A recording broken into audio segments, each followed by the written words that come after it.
Okay, so everything's been going good. I think I'm pretty much ready to seal this up. Last thing to do is check your connections. Push the wires, don't be afraid. Yellow seems to have good contacts. Oh, hey, look at that. This one seems to be good. This one clearly has some connection problems, and it's with the negative line here. So I'm going to have to resolder this a little better. So clearly, once you seal your model, this is not something you want happening. So what I may do is just attach it in here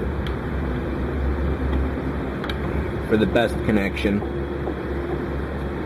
I've been having a devil of a time soldering this larger wire. As you saw in our previous video, the resistors and the LEDs went really fine. And I think it may be a matter of the density of the wire. Those were closer to 26 or 28 gauge, if not 30 for the resistor. And this is really thick 18 gauge. Now that's the 26 I've got. This stuff is just too thick for models, unfortunately. One good thing about it, though, from the thickness, is that you can use it to position the lights. So this is just sitting in midair. I don't have to use any supports. If I was using this thinner 26 gauge, it wouldn't really, well, gravity would just take its effect in no time at all. But this stuff is just stable. So it looks like that fixed it, so no problems there.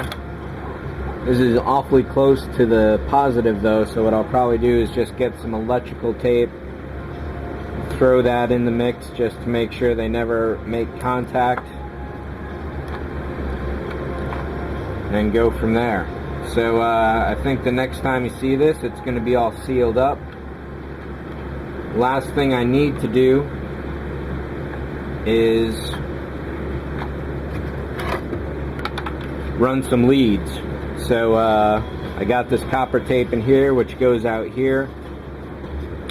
So I'll just get a length of this lighter 26 gauge, run it from here to there, and seal it up once I make sure everything's happy. So I think that's pretty much going to be the next video. Maybe I'll do a clip of what that looks like real quick. See you in a second. This is a simple matter. Just a little touch of solder here, touch of solder there. One thing I should mention before I forget is that the more solder you use, the worse your connection can be. You want to use the absolute minimum you can get away with, and that's totally strong enough. So I just slipped these ends right into the springs there. That'll be good. Just a matter of closing this up here. Actually, let me pull the power line real quick.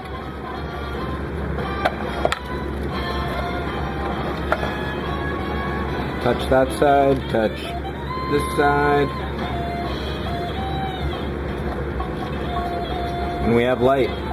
On the top, on the bottom rather.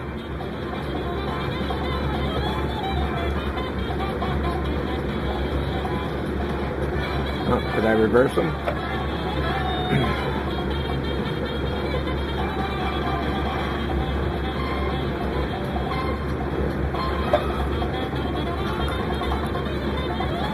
Where is it? Let's go. And light on the top. So there's still something wonky going on here. So I'll have to check this wiring on the top just to make sure everything's actually good. Once you start putting all these lines across the springs, what happens is the wire coming in can't make a good connection sometimes, so I'll have to work on that a little bit. I've got to put the light boxes in here, and rather than going with these, I'm just going to get some new paper and slip them around the edges, and that will be that for this. Next up, it'll be on to sealing it up and actual gluing and painting. See you.